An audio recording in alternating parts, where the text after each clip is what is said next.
समय के अंतिम आयाम पर खड़े होकर उस दिव्य प्रकाश की ओर निरंतर दृष्टि बनाए हुए हूँ, जहाँ से बड़ी पवित्र और मनमोहक ध्वनि का संचार मेरे हृदय की गहराइयों में उतर सा रहा है। एक आदेशनुमा संदेश सा कुछ प्रतीत हो रहा है, मानो मुझे कुछ समझाया जा रहा हो। मैं शांत भाव से धैर्य धारण कर बस उस ध्वनि की ओर त्राटक कर रहा हूँ। तेरे कंधों पर अत्यंत महत्वपूर्ण दायित्व देने का निर्णय हुआ है। जो कुछ पूर्व जन्म में बच गया, जा जाकर उसे पूरा कर। हमारा आशीर्वाद सदैव तेरे साथ रहेगा। यह सुनते समय मैं असमंजस की स्थिति में आ गया और विचार किया, आखिर किस दायित्व की बात हो रही है। न कोई दिखाई दे रहा है, न किसी के होने का कोई एहसास। तब पुनः आवाज आई, तेरे तत्व के साथ अन्य तत्वों को भी कई दायित्व सौंपकर भूलोक भेजा है, किंतु आज सभी पथ विमुख हैं। जाकर उन्हें सन्मार्ग की ओर प्रेरित कर और अपना कर्तव्य निर्वाह कर। इतने में मैं बोल पड़ा, आखिर किन दायित्व और तत्व की बात कर रहे हैं आप? वही सब तो जो तू करके आया है। यह सुन मैं फिर प्रश्न करने ही वाला था, तभी मुझे रोकते हुए कहा, जा सर्वप्रथम तपलोक की ओर प्रस्थान कर। तेरे प्रश्नों के सभी उत्तर वहां तेरी प्रतीक्षा कर रहे हैं। शीघ्र ही अपनी शंका समाधान कर और तैयार हो जा एक नई परीक्षा के लिए। जा, तेरा कल्याण हो। बिना कुछ बोले मैं पीछे मुड़ा और न जाने किस शक्ति के प्रताप से मैं पल भर में उसी दिव्य स्थान पर आ पहुंचा जहां मुझे जाने का आदेश हुआ था। अत्यंत ही शांत, पवित्र और मनमोहक वातावरण को देख मन प्रफुल्लित हो उठा, किंतु यह विचार भी चल रहा था कि यहाँ आ तो गया हूँ, पर अब कौन मेरे प्रश्नों के उत्तर देगा। यह सोच मैं आगे बढ़ता रहा। चलते चलते आगे कई तेजस्वी योगी जन ध्यान अवस्था में दिखाई पड़े। संभवतः यह उच्च कोटि के ऋषि मुनि ही थे, जो निर्विकल्प समाधि अवस्था में तत्व ज्ञान की खोज में प्रयासरत हैं।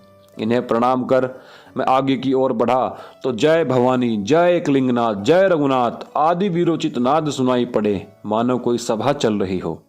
मन में उत्सुकता का भाव लिए मैं इस नाद स्वरों का पीछा करते हुए उस स्थान पर आ पहुंचा जहां अनगिनत योद्धा एक साथ बैठे या तो महत्वपूर्ण चर्चा में रत थे अथवा कोई युद्ध नीति बना रहे थे।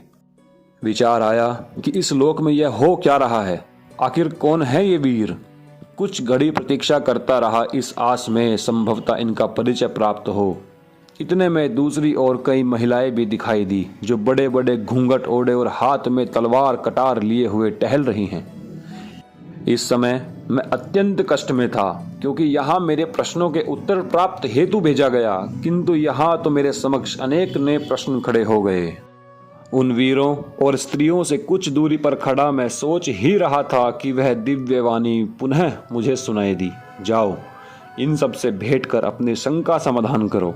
मैं कोई प्रश्न करूं तब तक वह वाणी पुनः थम गई। अब मैं सांसों को संयमित कर दीर्घ श्वास छोड़ता हुआ साहस कर उन वीरों के बीच जा पहुंचा। मुझे देख सब शांत दृष्टि से निहारते रहे। उन्हीं में से एक बड़ी बड़ी मूंछ वाला व्यक्ति, जिसकी मूछें उसकी बाहों तक मिल रही थी, ने कहा, स्वागत है, आओ। रानी सा, जरा नए साथी का स्वागत करिए। एक और योद्धा मातृभूमि के लिए प्राणों की आहुति देकर हमारे साथ आ मिला है। तभी लंबा घूंघट करे दुर्गा स्वरूप में एक स्त्री स्वर्ण थाल में दिव्य ज्योत के साथ मेरे सम्मुख खड़ी हुई और आरती करने लगी। मैं शांत भाव से सब देख अनुभूत कर रहा था। आखिर किस हर्ष उल्लास में मेरे स्वागत की तैयारियां हो रही हैं, क्या होने वाला है, इससे अनजान मैं खड़ा सब देख रहा था। कुछ बालक बालिकाएं भी वहां उपस्थित हुई और पूछने लगी, क्या ये वही हैं जिनकी सब कई वर्षों से प्रतीक्षा कर रहे थे? हाँ, गर्दन हिलाते हुए उस दुर्गा स्वरूप स्त्री ने उत्तर दिया। अब मैं अत्यंत उद्विग्न हो उठा, यह सोच कि यह क्या हो रहा है। तभी बड़ी दाढ़ी मूंछों वाला एक अधेड़ उम्र का केसरिया वस्त्र धारण किया हुआ योद्धा मेरे समीप आया और बोला, देखो, हम सब जानते हैं कि इस समय तुम्हारे मन में प्रश्नों के भंडार चल रहे हैं। चिंता मत करो, बस हमें निराश मत करना। इनकी बात सुनता सुनता मैं सभी उपस्थित योद्धाओं की ओर देख रहा था। उन सभी के मुखमंडल और नेत्रों में मेरे प्रति एक आशा की किरण दिखाई पड़ी। इसीलिए मैंने अधिक प्रतीक्षा न करते हुए अपने प्रश्नों की गठरी खोल दी और कहा, कोई मुझे बताए आखिर यह क्या हो रहा है और किस विषय पर यहाँ दरबार सा सजा है। यह आरती करना, निराश मत करना आदि से क्या तात्पर्य है। यह सुनकर सभी अपने अपने स्थान पर बैठ गए। उन्हीं में से एक योद्धा खड़ा हुआ और बोला, हम वर्षों से इस तपलोक में हैं जहां सब ऐसे मतवाले उपस्थित हैं जो मातृभूमि की रक्षा हेतु, धर्म की रक्षा हेतु अपना सर्वस्व लुटाकर वीर गति को प्राप्त हुए हैं। यहाँ वह मातृशक्ति है जिन्होंने रणभूमि में तो प्राणों की आहुति दी ही, किंतु पवित्र अग्नि में जलकर सतीत्व की आन रखी या अग्नि का भी मान भंग किया। यहाँ जौहर करने वाली क्षत्राणियां और सतीत्व की परिभाषा जिनके सामने नतमस्तक हैं, ऐसे वीरांगनाओं समेत छोटे बालक बालिका भी हैं जिन्होंने अपनी माताओं के साथ जौहर की अग्नि में स्वयं को राख कर दिया।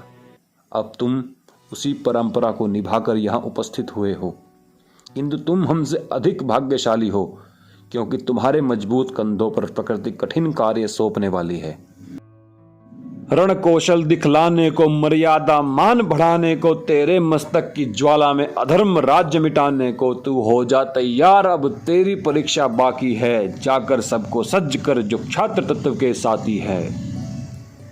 विजय भव वरदान ले, शक्ति का तू साथ ले, तेरी भुजबल में वीर भद्र, हृदय में तू राम ले। तुझ पर आशा करते हैं, प्रतीक्षा विष हम पीते हैं, जो ना भेदा को लक्ष्य को तो सम्मुख आने को तुम्हें लाज लगे। जो कर दिखाया तुमने वीर, तो रण में मुंडों का अंबार सजे।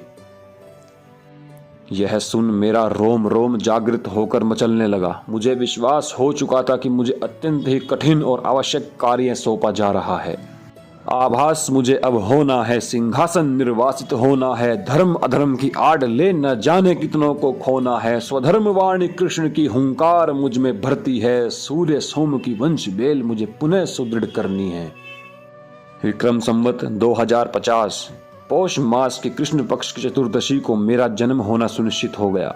उपस्थित सभी योगीजन, वीर वीरांगनाओं ने चिरंजीवी भव और विजय भव का आशीर्वाद देकर मुझे कुछ समय ध्यान अवस्था में जाने का आदेश दिया, जहां मैं यह जान पाया कि भूलोक पर मेरे मित्र, संबंधी आदि परिचित मेरे पूर्व जन्मों के वही साथी होंगे जो मेरी ही भांति किसी न किसी युद्ध में वीर गति को प्राप्त हुए। वह मेरे शत्रु वह होंगे जिन्हें मैं रण में सदा के लिए सुलाकर आया हूँ। अपने कर्मों के भोग हेतु और एक उद्देश्य हेतु ईश्वर मुझे पुनः भूलोक भेज रहे हैं। मानो यह मेरा अंतिम जन्म हो और सभी कर्तव्य इसी जन्म में पूर्ण करने हों। जय क्षात्र धर्म।